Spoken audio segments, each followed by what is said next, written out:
மே 2008 நொய்டா. ஒரு அடுக்குமாடி குடியிருப்புக்குள்ள ஒரு 14 வயசு பொண்ணு கொலை செய்யப்பட்டு கிடக்குறாங்க. முதல் சந்தேகம் காணாம போன வீட்டு வேலைக்காரர் மேல போகுது. ஆனா அடுத்த நாளே ஒரு பெரிய ட்விஸ்ட். அந்த வேலைக்காரரோட உடம்பு அதே வீட்டு மொட்டைமாடியில கிடைக்குது. யோசிச்சு பாருங்க, ஒரு பூட்டுன வீட்டுக்குள்ள 2 கொலைகள். வெளியிருந்து யாரும் வந்ததுக்கான எந்த அடையாளமும் இல்ல. இது எப்படி சாத்தியம்? இந்த கேள்விதான் இந்தியாவோட ரொம்பவே சிக்கலான ஒரு சட்ட புதிரோட ஆரம்பம். இது யார் கொலை செஞ்சாங்கிறத பத்தின கதை மட்டும் இல்ல, நம்ம நீதி அமைப்பு எப்படி வேலை செய்யுது, சில சமயம் எப்படி தோத்து போகுதுங்கிறத பத்தியும் நாம ஆழமா பார்க்க போறோம். இந்த வழக்கின் மையப்புள்ளியே 2 உயிர்கள் தான். ஒன்னு 14 வயசு பொண்ணு ஆருஷி தல்வார், இன்னொன்னு அவங்க வீட்டு பணியாளர் ஹேமராஜ். இந்த 2 மரணங்களும் தான் இந்த மாபெரும் புதிர ஆரம்பிச்சு வச்சது. இந்த கேஸ்ல இருக்கிற முதல் மற்றும் மிகப்பெரிய மர்மமே இதுதான். கொலை நடந்த அந்த அபார்ட்மெண்ட் உள்ள இருந்து பூட்டப்பட்டிருந்தது. வெளியில இருந்து யாரோ கதவை உடைச்சிட்டு உள்ள வந்ததுக்கான எந்த தடையுமே இல்ல. அப்போ எப்படி 2 கொலைகள் நடந்திருக்க முடியும்? இதுதான் போலீஸ முதல்ல திக்குமுக்காட வச்ச கேள்வி. இன்னைக்கு நாம யார் கொன்றார்கள் என்ற கேள்வியை தாண்டி ஏன் இந்த கேஸ்க்கு இன்னொரு முடிவு கிடைக்கலன்னு தான் ஆராய போறோம். ஏன்னா இது ஒரு கொலையாளியோட கதை மட்டும் இல்ல, இது ஒரு சிதைஞ்சு போன விசாரணை, மீடியாவோட அழுத்தம், சட்டத்தோட சிக்கல்கள்னு நம்ம மொத்த சிஸ்டத்தை பத்தின ஒரு கதை. சரி, நாம இப்ப மே 2008 நொய்டாக்கு போவோம். ஒரு சாதாரண காலை பொழுதுதான் அது. ஆனா அன்னைக்கு காலையில கண்டுபிடிக்கப்பட்ட ஒரு விஷயம் மொத்த இந்தியாவையும் உலுக்க போகுது. ஒரு 14 வயசு பொண்ணு தன்னோட ரூம்லயே கொலை செய்யப்பட்டு கிடக்குறாங்க. இது ஒரு கொடூரமான கொலை வழக்கா ஆரம்பிச்சு அடுத்த 24 மணி நேரத்துல இந்தியாவோட ரொம்பவே குழப்பமான இரட்டை கொலை மர்மமா மாறுச்சு. முதல் 48 மணி நேரத்துல என்னெல்லாம் நடந்துச்சுன்னு பாருங்க. ஒரே குழப்பம்தான். மே 16ஆம் தேதி காலையில ஆருஷியோட உடம்ப பார்த்ததும் காணாம போன வீட்டு வேலைக்காரர் ஹேமராஜ் தான் கொலைகாரன்னு போலீஸ் முடிவு பண்ணுது.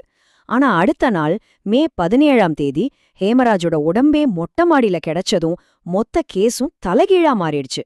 நேத்து வரைக்கும் முக்கிய சந்தேக நபரா இருந்தவர் இன்னைக்கு 2வது பாதிக்கப்பட்டவர். போலீஸ் மறுபடியும் முதலிருந்து விசாரணைய ஆரம்பிக்க வேண்டிய நிலைமை. எந்த ஒரு கொலை வழக்கோட வெற்றியும் அதோட ஆரம்பகட்ட விசாரணை எவ்வளோ சரியா நடக்குதுங்கிறத பொறுத்துதான் இருக்கு. ஆனா இந்த கேஸ்ல அந்த அஸ்திவாரமே ஆரம்பத்திலேயே ஆட்டம் கண்டு போச்சு. ஆரம்பகட்ட விசாரணையில நடந்த தவறுகள் சாதாரணமானவே இல்ல. குற்ற இடத்தை பாதுகாக்கவே இல்ல. சொந்தக்காரங்க, பக்கத்து வீட்டுக்காரங்கன்னு யார் வேணாலும் வராங்க போறாங்க. இதனால கைரேகை, கால்தடம் மாதிரி முக்கியமான தடயங்கள் எல்லாம் அழிஞ்சு போச்சு. எல்லாத்துக்கும் மேல ஹேமராஜோட உடலை 24 மணி நேரத்துக்கு மேல கண்டுபிடிக்காம விட்டது காவல்துறையோட நம்பகத்தன்மையை கேள்விக்குறியாக்கிடுச்சு. இந்த தவறுகளால வழக்கின் அடித்தளமே பலவீனமாகிடுச்சு. போலீஸ் கிட்ட இருந்து உண்மையான தகவல்கள் வராதப்போ அந்த இடத்தை யாரு நிரப்புவாங்க? மீடியா தான். அவங்க வசதிக்கு கதைகளை உருவாக்க ஆரம்பிச்சாங்க. இதனால நீதிமன்ற விசாரணைக்கு முன்னாடியே ஒரு மீடியா விசாரணை நடந்து முடிஞ்சுது. ரொம்ப சீக்கிரமாவே 2 முக்கியமான கதைகள் மீடியால பரவ ஆரம்பிச்சது. ஒன்னு, இது ஒரு கௌரவ கொலை, பெற்றோரே குற்றவாளிகள்னு சொன்னாங்க. இன்னொன்னு, இல்ல, வெளியிலிருந்து யாரோ வீட்டுக்குள்ள வந்து இந்த கொலைய செஞ்சிருக்கலாம்னு சொன்னாங்க. இதுல நாம கவனிக்க வேண்டிய விஷயம் என்னன்னா, இந்த 2 கதைகளுக்குமே உறுதியான தடயவியல் ஆதாரங்கள் எதுவுமே இல்ல.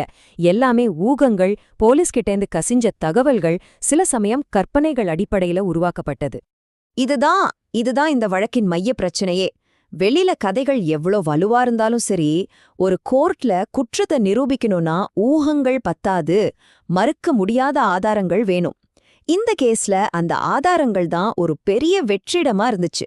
கைரேகை இல்ல, கொலை செய்ய பயன்படுத்தின ஆயுதம் கிடைக்கல, நேரடி சாட்சிகளும் இல்ல. சரி, போலீஸ் விசாரணை, மீடியா குழப்பம் எல்லாம் முடிஞ்சு இந்த கேஸ் கோர்ட்டுக்கு போகுது. அங்கதான் இன்னும் பெரிய ஆச்சரியம் காத்துக்கிட்டு இருந்துச்சு. ஒரே சாட்சியங்களை வச்சு 2 அலகலகு கோர்ட் முற்றிலும் மாறுபட்ட தீர்ப்புகளை கொடுத்துச்சு. 2013ல சிபிஐ சிறப்பு நீதிமன்றம் சூழ்நிலை சாட்சியங்களை வச்சு பெற்றோர் தான் குற்றவாளிகள்னு தீர்ப்பு சொல்லுது. அதாவது நேரடி ஆதாரம் இல்லைனாலும் நடந்த சம்பவங்களை கோர்வையா பார்த்தா அது அவங்கள நோக்கிதான் கை காட்டுதுன்னு நீதிமன்றம் நம்புச்சு.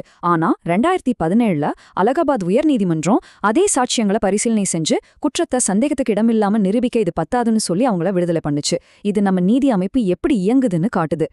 அலகாபாத் உயர்நீதிமன்றம் சொன்ன இன்ன ஒரு வரி இந்த வழக்கின் மொத்த சட்ட பிரச்சனையையும் அழகா விளக்குது. கிரிமினல் சட்டத்துல சந்தேகம் மட்டும் பத்தாது, வலுவான, மறுக்க முடியாத ஆதாரம் கண்டிப்பா வேணும். அப்போ ஒரே சாட்சியங்கள் எப்படி 2 வேற வேற தீர்ப்புக்கு வழிவகுத்தது? இதுக்கான பதில் நம்ம சட்டத்தோட அடிப்படையில இருக்கு. கீழ் நீதிமன்றம் சூழ்நிலைகள் வலுவா இருக்குன்னு நினைச்சது. ஆனா உயர் நீதிமன்றம் கிரிமினல் சட்டத்தோட ரொம்ப முக்கியமான தத்துவமான சந்தேகத்திற்கு இடமின்றி நிரூபித்தல்ங்கிறத இறுக்கமா பிடிச்சுக்கிட்டாங்க. அதாவது ஒரு சின்ன சந்தேகம் இருந்தாலும் அதோட பலன் குற்றஞ்சாட்டப்பட்டவருக்கு தான் போகணும். இதுதான் அந்த 2 தீர்ப்புகளுக்கும் நடுவுல இருந்த அடிப்படை வித்தியாசம். இன்னைக்கு வரைக்கும் இந்த கேஸ் சட்ட கல்லூரிகள்லயும் போலீஸ் பயிற்சி மையங்கள்லயும் ஒரு முக்கியமான பாடமா பார்க்கப்படுது.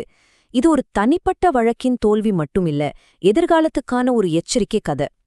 இந்த கேஸ்லேருந்து நம்ம மொத்த நீதி அமைப்பும் கத்துக்க வேண்டிய 3 முக்கியமான பாடங்கள் இருக்கு.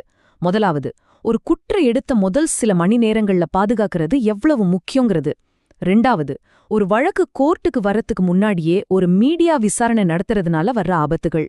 3வது, உறுதியான தடைவியல் ஆதார்வம் இல்லாம வெறும் சூழ்நிலை சாட்சியங்களை மட்டுமே நம்பி ஒருத்தருக்கு தண்டனை கொடுக்கறதுல இருக்கிற பெரிய ரிஸ்க். இவ்ளோ நடந்த பிறகும் இன்னைக்கு வரைக்கும் ஆருஷியையும் ஹேமராஜியையும் கொன்னது யாருங்கிற கேள்விக்கு சட்டப்பூர்வமான பதில் இல்ல.